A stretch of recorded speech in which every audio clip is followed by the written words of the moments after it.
Thank you. It's an honor to be here in the Lone Star State. Thank you for that warm welcome. I tell you, after spending last week with Nancy Pelosi and Chuck Schumer in Washington, it's good to be back here in the South and among friends. And thank you for that introduction, Chris. I know I speak for the tremendous crowd here and freedom-loving Americans all across our country when I say thank you for being a true champion for our Second Amendment rights. Doesn't Chris do a great job for us?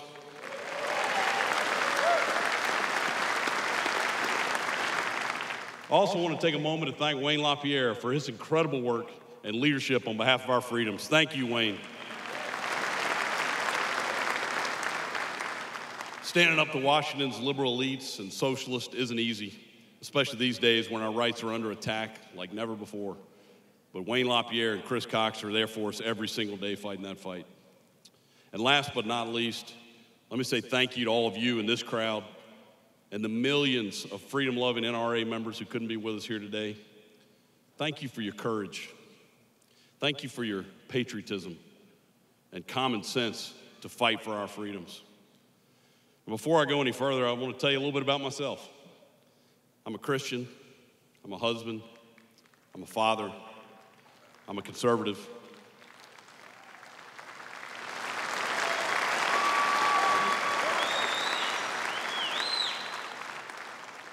You know, some of our liberal friends on social media even call me a redneck. But I think they actually think that's a bad thing. You know, I decided to run for Congress a few years ago because I was sick and tired of Washington trampling on our constitutional rights, especially our Second Amendment.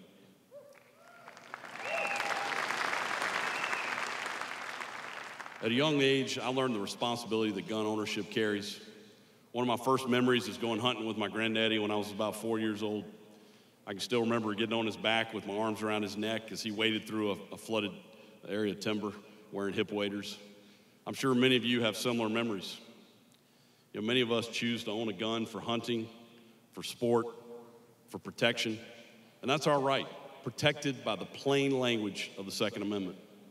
But more importantly, our right to keep and bear arms is a right that ensures our ability to protect all of our other rights, and that's why we call it our first freedom.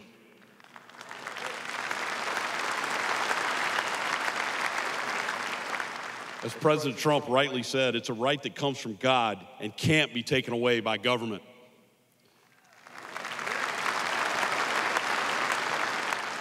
And that's why it's so critical that we defend and protect this fundamental freedom. And that's why I go to Washington every week and tell them to keep their hands off our guns.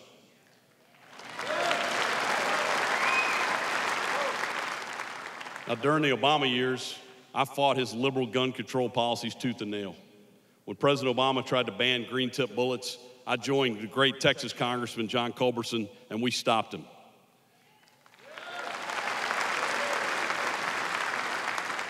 But that's the kind of foolish, irrational arguments we're up against. Most liberals have never touched a gun. Much less have they taken the time to know the difference between a .30-06 that I use for hunting or a .223 that we use for sport and for protection. As you've seen, big city liberals and gun-hating political elites are determined to undermine our constitutional rights and our individual freedoms. These socialists want more and more control, and they're pulling out all the stops. In fact, they want to ban all guns and repeal the Second Amendment. Chris alluded to this earlier, but in the always fair and very accurate New York Times, you may have read this, former Supreme Court Justice John Paul Stevens said we should repeal the Second Amendment. He called it a relic of the 18th century. Can you believe that? To these people, your freedom and liberty should have been taken away from you a whole long time ago. And these gun control activists sure are angry, aren't they?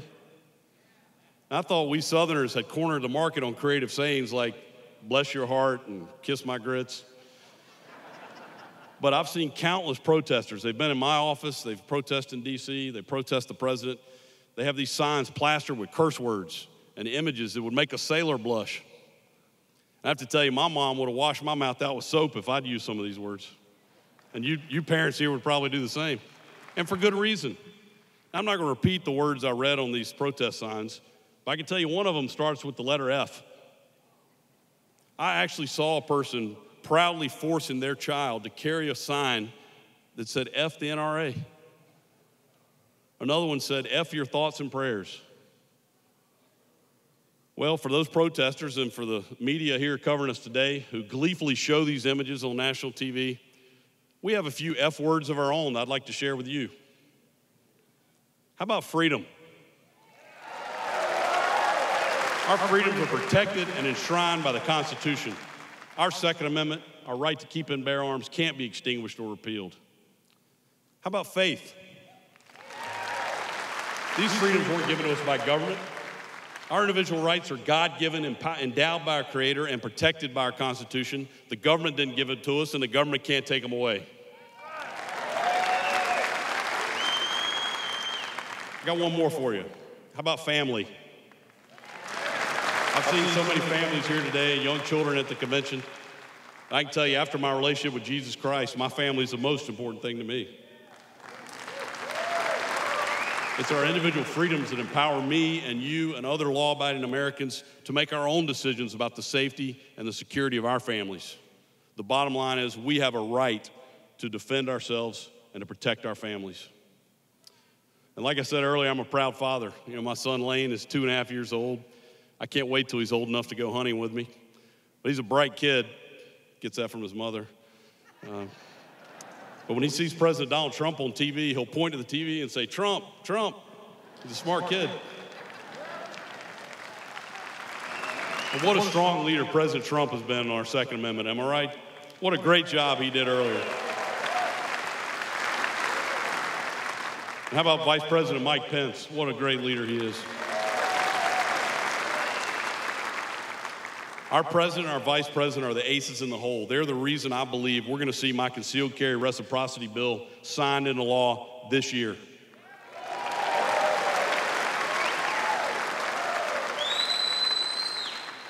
I also love that we now have a president who calls out the liberal media for their lies and their fake news. Instead of that last president we had who apologized for being an American. Because we all know the media, by and large, has no idea what they're talking about when it comes to guns. They get most of the basic facts wrong. I know a lot of you saw the video I saw recently of a news program where they had a person firing a pump shotgun. And what did they call it? A semi-automatic rifle. And they love talking about assault weapons. But I haven't found one single liberal who can define what that even means. And despite the fake news and the doomsday scenarios we hear, and New York billionaire Michael Bloomberg pledging to spend tens of millions of dollars to stop my concealed carry bill, we successfully got it through the House.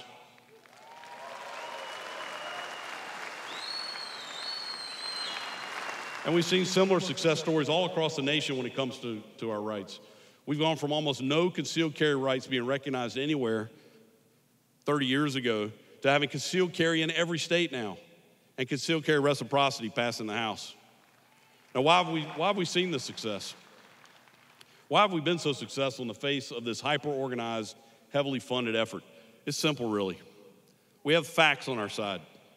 We have history on our side. And we have all of you on our side.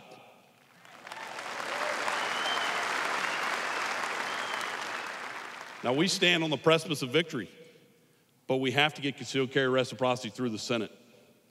We could have no better champion than Senator John Cornyn. Gave great remarks earlier tonight. But we need each of you here today and watching us at home. We need all of you to reach out to your U.S. senators and demand action. Now, also in this election year, you may have heard that the majority in the House of Representatives is under threat. Of course, if you listen to the media, it's already over. We've lost the majority, but we know better than that. But if each of us and the millions of freedom-loving gun owners all across America make our voices heard this year at the ballot box, we can overcome this challenge.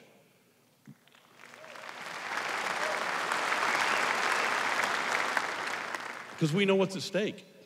If we win, our God-given rights stay secure. But if the gun-hating, radical, liberal elites win, those rights are going to be taken away by a government that thinks they know better than you how to live your life or protect your family. Being here with all of you this week gives me even more confidence that we can continue to win. After all, we've been winning for decades. And this is a fight that we have to win. Men and women wearing the American uniform have fought and died to protect the very foundation of our democracy. This is about family. This is about faith. This is about freedom. Thank you. God bless you. God bless the United States. Thank you.